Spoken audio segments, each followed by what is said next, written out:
Hello everybody and welcome to the Finding Proof live show this week. We've got a very, very special guest with us today.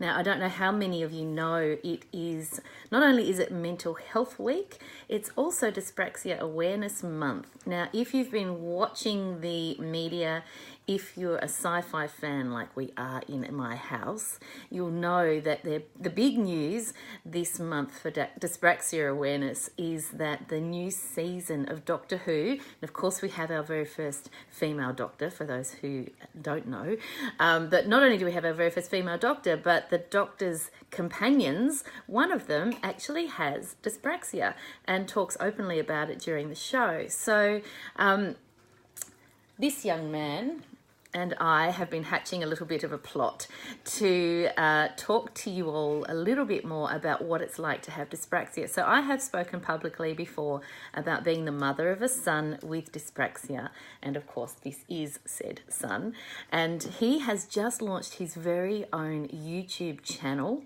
So I'm going to pop a link in the comments a bit later on if you're keen to follow his gaming channel. The channel is called Galaxy Games, and he's launched his channel this past week. He's got one video up already and he's very, very excited. So perhaps it's no real surprise to those of you who know me that I may have a genetic predisposition that I've passed on to talk to the public community. Now, we've had a conversation, haven't we, about how it might be helpful to people to understand dyspraxia. We've had a conversation about whether or not Roy is happy to talk to you all about dyspraxia, and he's been very keen to share his knowledge and his insights for those of you who don't know much about dyspraxia. So would you like me to just give people a little bit of an idea of what dyspraxia is, and then we'll ask some questions?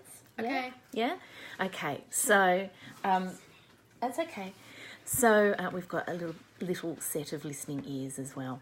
So, so for those of you who aren't familiar with dyspraxia, it is a diagnosis. It's a developmental coordination disorder is the formal diagnosis that's more commonly used in the diagnostic framework, the technical framework, but its common name is dyspraxia, and it affects coordination. So it affects the messages that come from the brain to from one part of the brain to another part of the brain, to coordinate action, to coordinate thinking, even for some kids with dyspraxia, the coordination of speech, getting the idea of what you want to say and getting those messages from this part of your brain to your tongue making all the movements and your muscles making all the movements that are required for speech. For some kids, that's actually really, really difficult.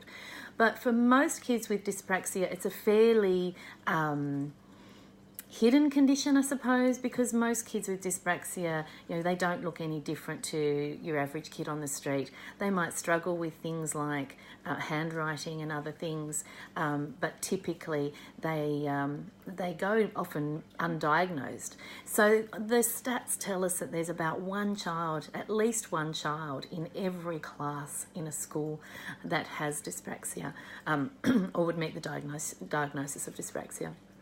So it's a very, very common condition, and only just now raising its awareness, I guess, around the world.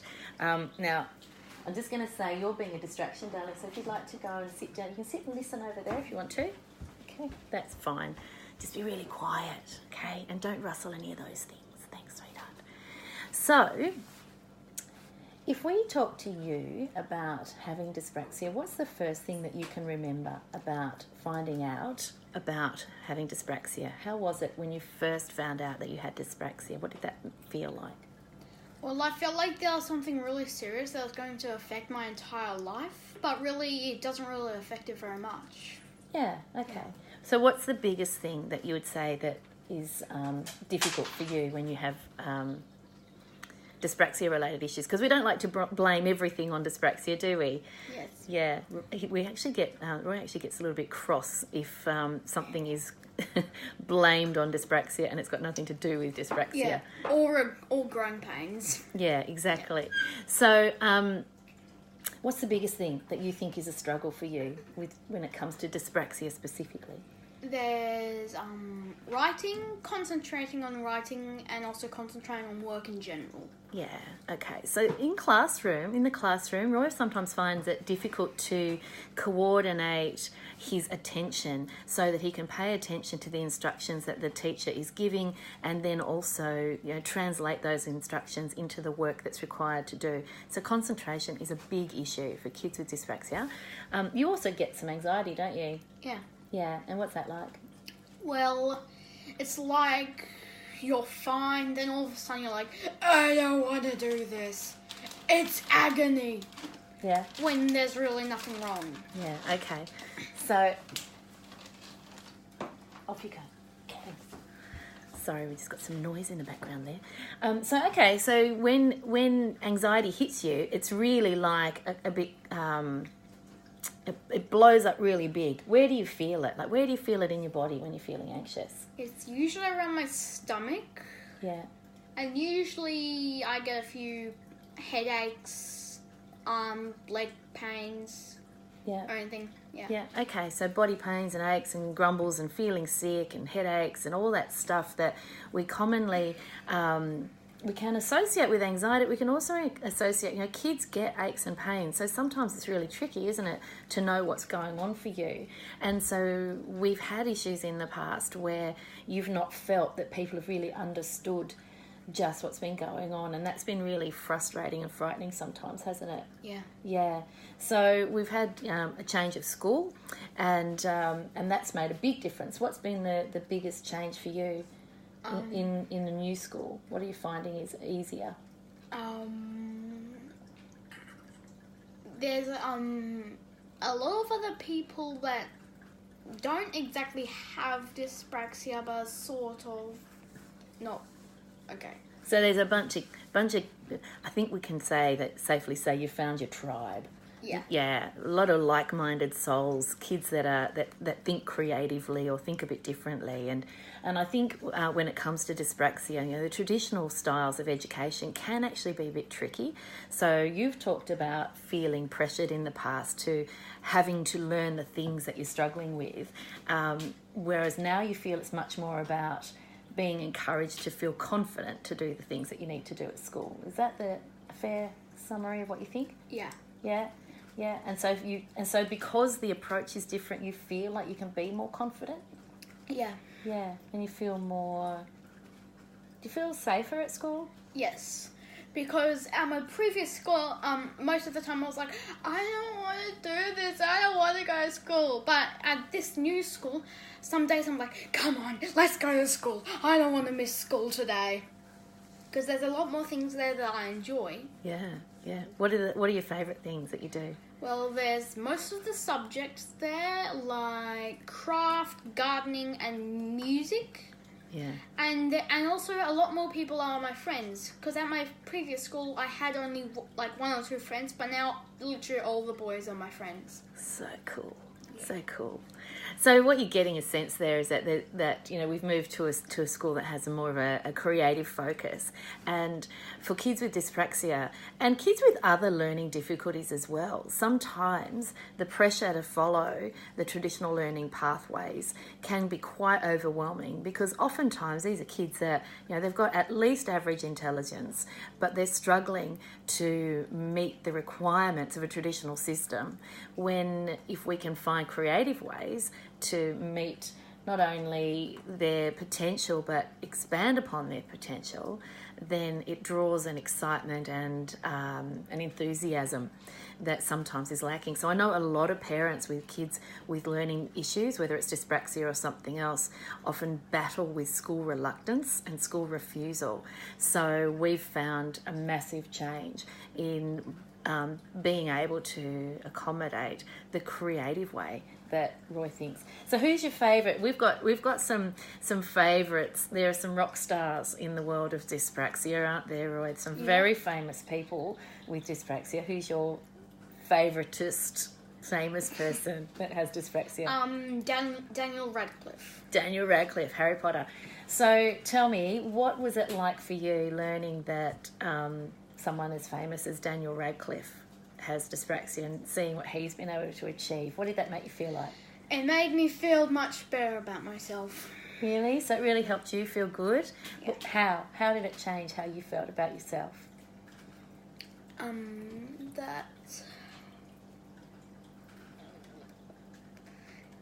So when it's sort of like when I found out that that the new character in Doctor Who has dyspraxia, I was like, I'm not alone in this universe. People actually want people to have dyspraxia. It's sort of like that. So it was exciting for you that people were wanting to talk openly about it. Yeah. Which is where the idea for this interview today came from, isn't it? Yeah. Talking about it and sharing. I think sharing the idea too that having something out of the ordinary, having something that marks you as different, doesn't make you wrong, doesn't make you any less special than anybody else, does it? Yeah. Yeah. And it doesn't stop you from doing all the things you love to do, does it? No, it doesn't stop me at all. Like having a YouTube channel. Yeah. So, do you know who that person who's watching is? Who? Mrs. Hicks. Just say hello to Mrs. Hicks. Hello, Mrs. Hicks. So look, we're sharing today because it is Dyspraxia Awareness Month, and it is also Mental Health Week. And you know, the kids with dyspraxia often present with anxiety, and that can mask the core issue.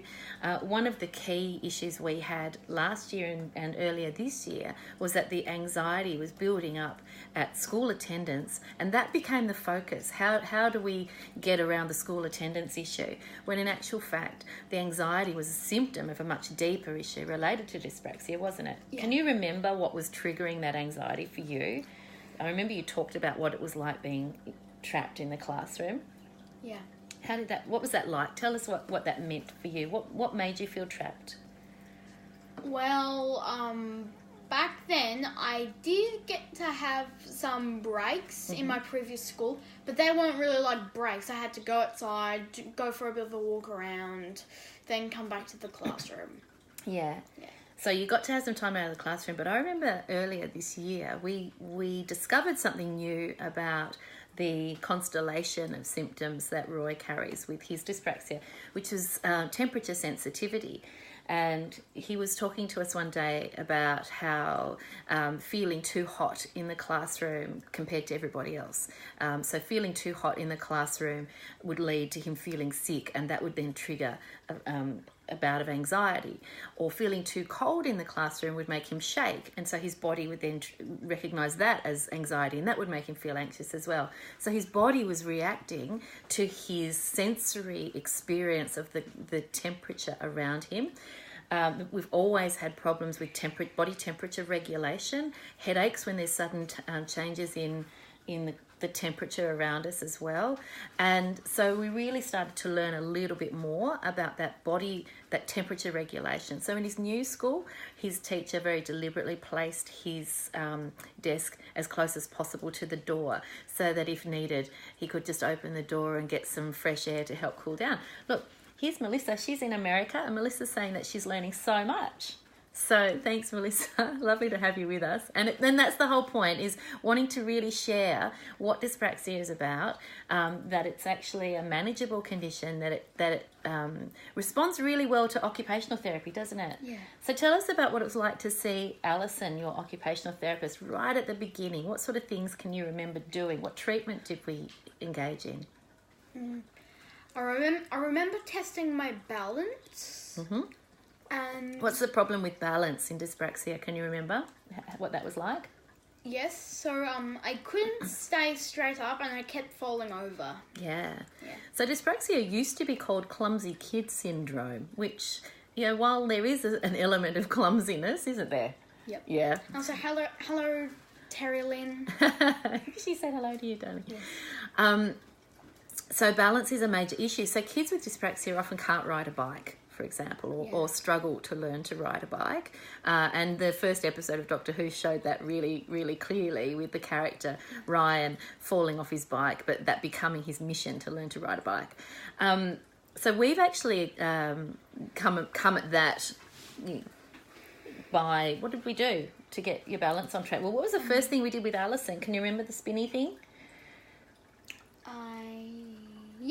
I remember. Yeah, so there was a program called Astronaut Training Program, which required us to spin Roy on a platform, lying on his side, and spin in one direction and then spin the other direction, and do that for quite a while. And we did that over 10 weeks, I think it was.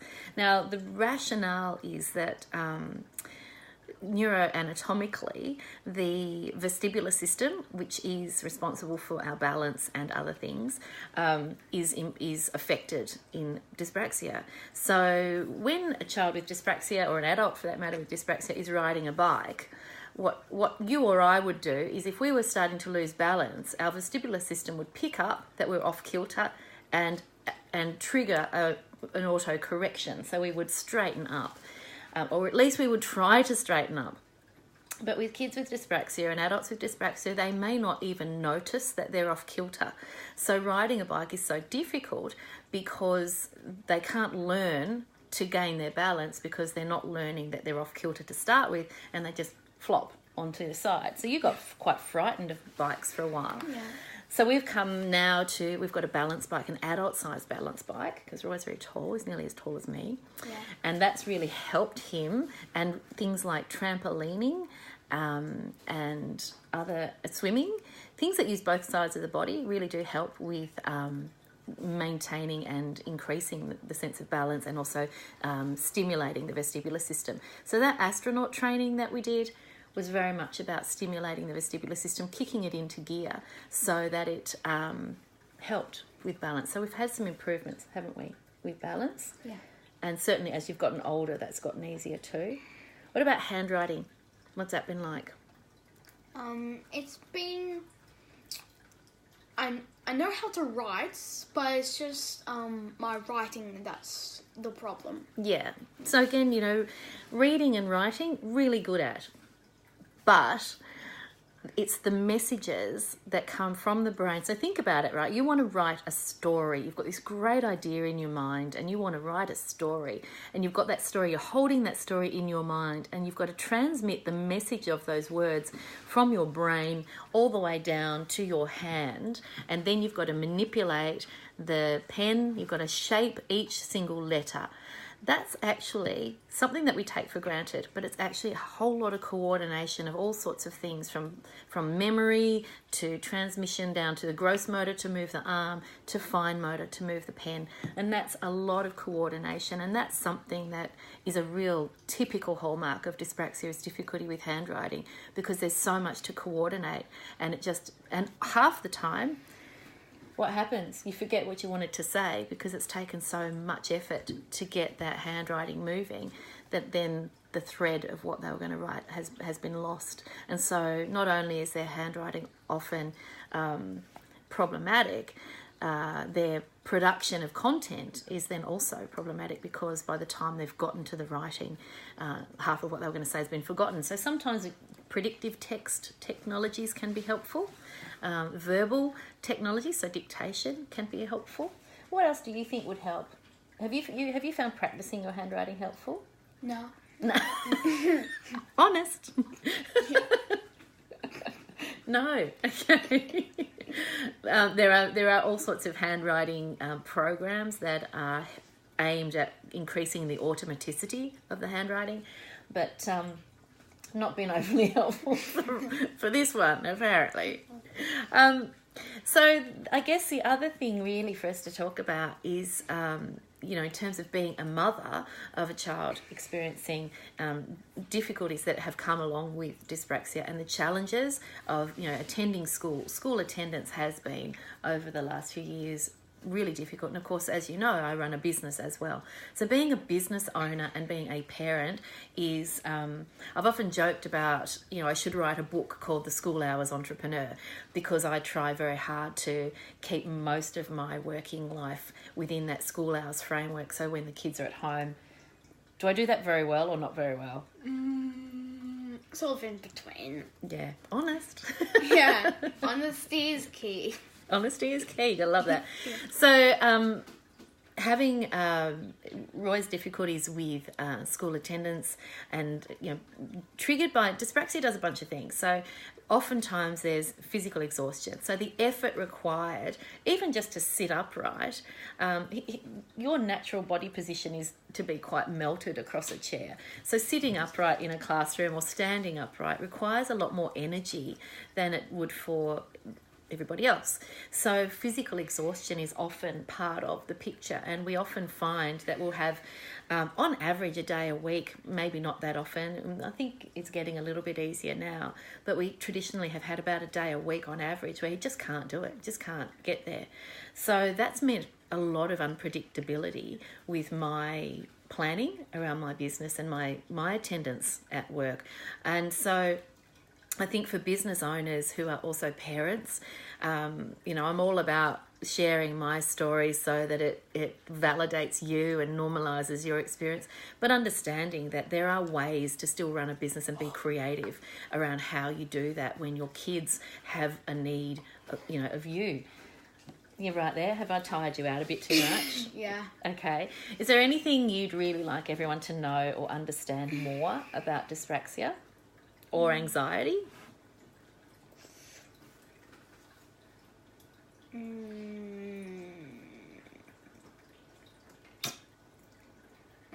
Not really. Okay. So if you were to meet a child who had dyspraxia and they've only just found out, what would you want to say to make them feel strong? I'll say, it doesn't really affect your life. Don't worry about it. Awesome, dude. You're pretty cool. Yeah. So I will pop a link into the comments shortly to share the YouTube channel. So if your kids are into games, online gaming, and whose kids aren't these days, let's face it, we have someone here who would love a bit of a like and a subscribe. So by all means, do that once I pop that link into the comments. And don't forget also that you can subscribe to my YouTube channel. So my videos all end up on my YouTube channel too. There's going to be a bit of healthy competition, I think, between the two of us around who reaches certain milestones of subscriber numbers first. Yes, who gets the diamond play button first? Who gets the tin foil play button first? Yeah, I think I'm heading for a paper play button. But we're very, aren't we careful to make sure that it's not about the numbers, hey? We're very careful to make sure that we provide content because we love the content, not because we're worried about likes and subscriptions. But, it doesn't hurt to ask. So don't forget, there's my YouTube channel. There's also some great and exciting things coming up with Finding Proof soon. So I'm going to be keeping you posted about the upcoming program that we're going to be launching very, very soon.